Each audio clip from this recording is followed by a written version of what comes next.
Welcome to the only daily podcast focusing on compliance news of the day. Each morning, start your day with a cup of coffee and Tom Fox, the voice of compliance, to hear about 4 of the top compliance, corruption, or leadership stories you will need to start your day. The Daily Compliance News is a production of the Compliance Podcast Network. First, a word from our sponsor.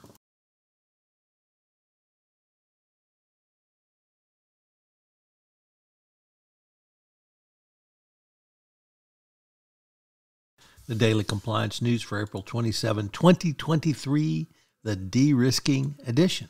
And we begin with that story from the Wall Street Journal, Risk and Compliance Journal, Mingy Sun reporting. The Biden administration is looking to address actions taken by U.S. banks to unbank certain customers and groups over their perceived connections to higher risk money laundering.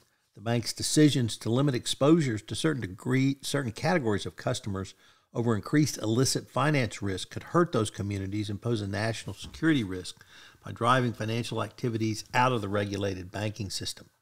Broad access to well-regulated financial services is in the interest of the United States. Therefore, in a report published Tuesday, the Treasury Department spelled out the problems de-risking poses and offered policy recommendations to address the issues, among them setting clear supervisory guidance while keeping the effects of de-risking in mind.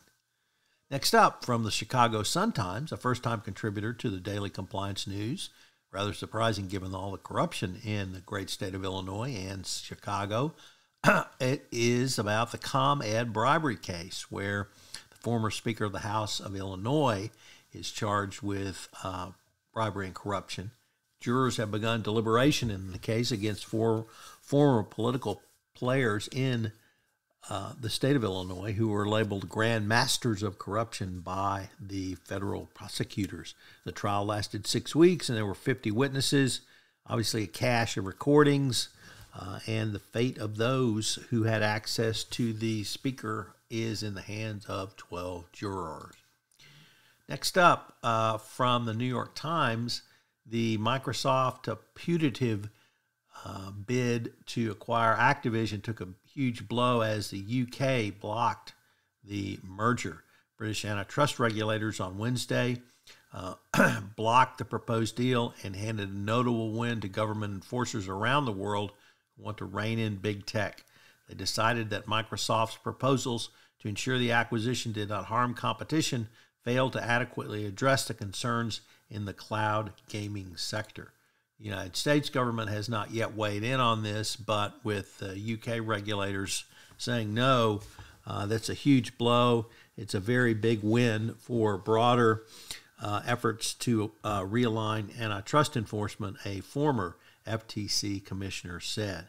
Much of the focus would be around whether consumers would be harmed as the deal focused on expensive gaming consoles, but the Competition Authority in the United Kingdom zeroed in on cloud gaming, a relatively new technology that allows people to stream games on their devices, circumventing the need for hardware. And then finally, from the Financial Times, the former head of Eskom, who actually had sustained an assassination attempt, refused to name high-level politicians linked to corruption. The Daily Compliance News is a production of the Compliance Podcast Network and a proud member of C-Suite Radio. Thanks so much for listening. I hope you'll join me again tomorrow.